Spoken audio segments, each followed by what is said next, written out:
Stop acting so high and mighty. After being called out on her work behavior, the boss's daughter started giving me a hard time the next day. Your presence is really getting on my nerves. Get a clue, old woman. Day after day of harassment wore me down, and her words led me to decide to retire early.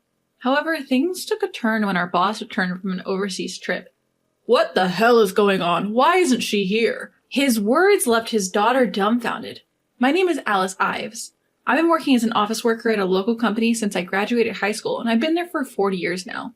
A few colleagues who joined the company the same year I did left after getting married or switched to other jobs. Before I knew it, I was the oldest employee at the company. During that time, the company changed hands, and now David Turner, the son of our former CEO, is running the show. As the longest-serving employee, I often found myself fielding questions from other employees. "Hey, Alice, can you look over these documents for our meeting with a client?" Or personal problems like, I had a fight with my husband last night. I know I'm the one at fault, but I just can't bring myself to apologize. What should I do? I've always enjoyed listening to people's stories, so I guess I was an easy person to talk to. There were many times when people thanked me for lending an ear, saying it really helped them clear their heads, and at some point I started being called the workplace mom. It's a little embarrassing, but it feels good to be relied upon. I had absolutely adored the homely atmosphere of our company and had resolved to dedicate myself to it until retirement. However, a dramatic change occurred in this harmonious workplace. During the months that our CEO was on an overseas trip, his daughter, Megan Turner, joined the company. After completing her training at one of our branches, she transferred to the head office administration department. At first, everyone was welcoming, and I was excited too, but it didn't take long for people to become fed up with her behavior. Megan severely lacked manners and common sense as a grown adult. She flaunted her status as the boss's daughter and didn't bother to do her job right. She was transferred here with the title of Assistant Section Chief, which she apparently forced upon the executives. No matter how much she's the boss's daughter, I felt disappointed in the executives who bowed to the demands of a second-year employee, but I couldn't voice such things. I wondered if the boss knew about this. It's hard to believe that our sincere boss would condone such behavior. Or maybe he just allowed her to do as she pleased because of his paternal affection. In any case, Megan caused considerable confusion with her selfish actions. Her behavior started to delay our work and affect our schedules, and the dissatisfaction among other employees kept piling up. Most of the consultations I received were about Megan. Megan, she's just awful. She complains about our work, saying it's sloppy and half-hearted, but she doesn't do anything herself. And you know what? She was actually preparing a document for a client the other day. It was so unusual that I looked over her shoulder, and it was full of mistakes. I couldn't let it be submitted like that, so I secretly corrected it for her. Well, that's how it went. The executives couldn't even scold her properly because she was the boss's daughter and they were no help at all. The atmosphere in the company started to turn sour, and I feared that this could lead to a serious problem. Despite our concerns, Megan's reckless behavior did not change. Miss Ives, I think I might quit this job. Some people even started saying things like that. I knew something had to be done. The boss wouldn't be back for a while, and I couldn't wait that long. I figured I had to be the one to confront her since the executives were too timid. An opportunity soon came up. Megan was fiddling with her smartphone during work hours. If she did it sneakily, I could have been somewhat endearing, but she was doing it blatantly. Everyone around her had a look on their face that said, "Do your job." I approached Megan and said, "Miss Turner, it's time for work now. It's not the time to be playing with your phone, is it?" Megan looked surprised and raised her face, making a questioning face. Look around. Everyone's working. Don't you think it's strange that you're the only one playing on your phone? She scowled even more. I'm our CEO's daughter, you know. You think you can talk to me like that? I sighed inwardly. Knowing that it wouldn't be easy to get through to her, that doesn't matter, for as long as you're being paid by the company, shouldn't you be working? Megan glared at me with a red face, then suddenly slammed her desk and stood up. You're annoying. Who do you think you are, acting so high and mighty? The other employees were holding their breath, watching us. I'm just saying what's right. If you think I'm annoying, it's probably because you know you're doing something wrong, isn't it? I didn't know if I managed to sound firm, but at least I said what needed to be said. After all, I'm not suited for giving sermons. Megan glared at me for a while, then said in a strained voice, "Just remember this. I'll make you regret talking to me like that." With that, she turned her back and walked out. For a while, everyone was silent, unable to move or speak. Then someone said, "Miss Ives, that was amazing," and the others started to talk. "Well done, Miss Ives." "Really? It was a refreshing sight." I just vaguely smiled back in response. I didn't think I said anything wrong, but there was no doubt that I had hurt her.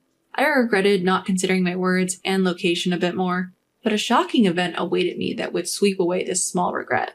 Megan, who had been humiliated in front of everyone, started to harass me. Miss Ives, please finish all this work by today, she said, dumping a large amount of work on me. Most of it wasn't urgent, and there was no need to finish it today. It was such a childish retaliation. Other employees offered to help when they couldn't bear to watch, but Megan didn't allow it. The workload was too large for one person to finish, so of course it meant working overtime. Seeing that, Megan spoke with a triumphant look. You work slow for someone who talks big, Miss Ives. Make sure you finish everything before you leave, okay? And so it continued. I kept myself going somehow, but the immense daily work, overtime, and insults almost broke me. Megan was probably waiting for my spirit to break. Seeing me weaken, she said, "You're just a nuisance. Wake up, Grandma." Seeing her face, I thought, this is it. I can't stay here anymore, in a place where someone hates me so much.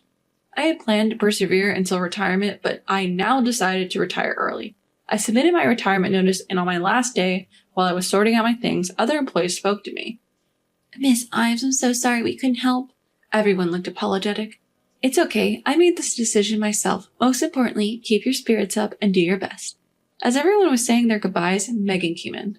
Stop chit-chatting and get back to work, everyone. She's no longer a part of this company. None of the employees responded and just looked at Megan with cold eyes. Then they said to me, in chorus, "Take care," and walked past Megan. Megan's reputation was already bad, but after forcing me into retirement, her position worsened even further. She didn't seem to realize it and still acted like a queen. Approaching me, Megan smirked. This is what happens when you go against me. Serves you right. To that, I simply bowed my head and quietly said, "Thank you for everything." I couldn't forget the scornful look Megan gave me at the end, even after I left the company. I am genuinely curious to know how she ended up being like this. With that attitude, she'll only push people away. My family worried about me after I lost my spirit after leaving the company, but my heart was still heavy. One day, while I was aimlessly passing time, I received a call from President Turner. When I answered, wondering what it was about, he immediately started apologizing with tremendous force. "Miss Ives, I'm so sorry. I was speechless for a moment because of the suddenness. My daughter did something terrible to you. I'm really sorry. I can't blame you if you're angry." It seemed like the president thought I was angry and not speaking. "Sir, please calm down. I'm fine." When I said that, the president's voice on the other end of the call seemed to calm down a little. "I know it might be too late to ask this, but would you consider coming back to the company? I won't let my daughter do as she pleases anymore." For the moment, setting aside whether I should return or not, I agreed to make a visit to the company. The next day when I arrived at the company, the employees who spotted me quickly ran over. They filled me in on what had happened. The CEO, having returned from his overseas business trip, had noticed the unusual atmosphere hanging over the office. He wanted to hear from me about it, but I wasn't there. When he heard from the employees about Megan's behavior while he was away, he was furious. "Megan, what is this all about? Why is Miss Ives not here?" Megan, perhaps not expecting to be scolded, snapped back at her father. It's that old hag's fault for lecturing me. Everyone else thinks so too. They all disrespect me, the president's daughter, and take me for granted. The CEO shouted even more at Megan's selfish response. "Enough! Just because you're my daughter doesn't mean you're entitled to behave like this. And what's this about being an assistant section chief? I don't remember assigning you to such a role. How dare you make up your own title?" Stammering in her response, Megan was caught off guard. It seemed the president immediately called me after. After ending the call, the president gathered the employees and apologized in front of everyone for his daughter's misconduct. I was concerned about Megan after hearing everything. "So how is Miss Turner doing now?" Her title was revoked. She's now in the CEO's office, having been summoned by him. I said goodbye to the employee who gave me the information and headed for the president's office. There, Megan was being scolded by the president. When the president noticed me, he came over and deeply bowed his head. "Miss Ives, I'm truly sorry for this incident. Due to my incompetence, I've caused you trouble." "Mr. Turner, please raise your head. It's all right." "No, we need to make things clear." The president urged Megan, who was standing next to him, to apologize as well. Megan looked utterly crestfallen, as if salt had been rubbed in her wounds, muttered, I'm sorry." Not knowing what to say, I remained silent until the president spoke. "I know it's a bit much to ask, Miss Ives, but could you return to the company? We need your expertise." The CEO was nearly on the verge of tears. Seeing him like that brought back old memories. I first met the president 40 years ago when I had just joined the company. He was still in middle school at the time. Since we were close in age, he found it easy to talk to me. He often came to the company to hang out and frequently sought advice from me about school, friends, future plans. Back then, we used to call each other by our first name. He looked up to me like an older sister, and I regarded him as a younger brother. That relationship remained unchanged as we grew up, and I've been his confidant in many matters since he joined the company. Alright, but please stop apologizing.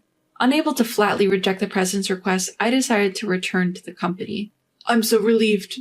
Truly relieved. The CEO was rejoiced at my decision, but Megan standing next to him had a complex expression on her face. Well, that's expected. The person she disliked and caused to quit was coming back. Upon my return to the company, I was given the role of an advisor. Everyone welcomed me warmly, with some even tearing up at my return. It was a joyful moment, but there was one thing that bothered me. Of course, it was about Megan. She had been quiet and isolated since being scolded by the CEO. Given her attitude up till now, it was understandable. Despite my hesitation, I decided to talk to her.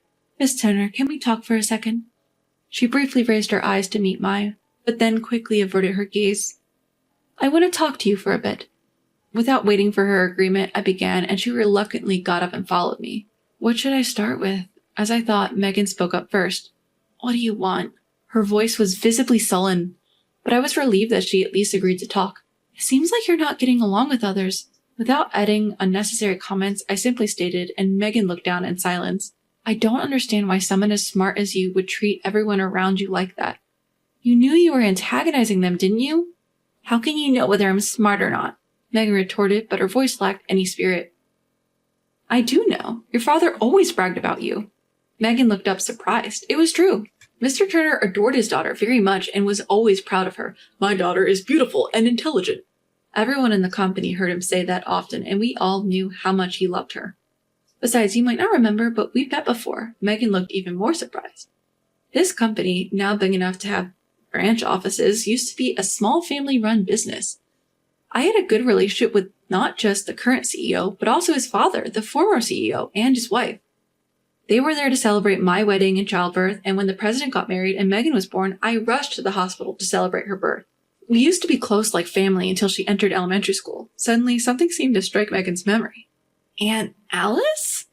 At the nostalgic address, I found myself smiling involuntarily. That's right. Little Megan was an adorable child who would always cling to Aunt Alice whenever I visited. Do you remember Megan? Megan nodded over and over again. I remember Aunt Alice, who used to play with me when I was little, but since I entered elementary school, Aunt Alice stopped coming home. That's right. Around that time, your father took over. He became very busy, and I also had children and other things, so I couldn't visit your place anymore. Such nostalgic times. Back then, as our company was expanding, the CEO was incredibly busy. He didn't even have time to return home and often stayed at the company.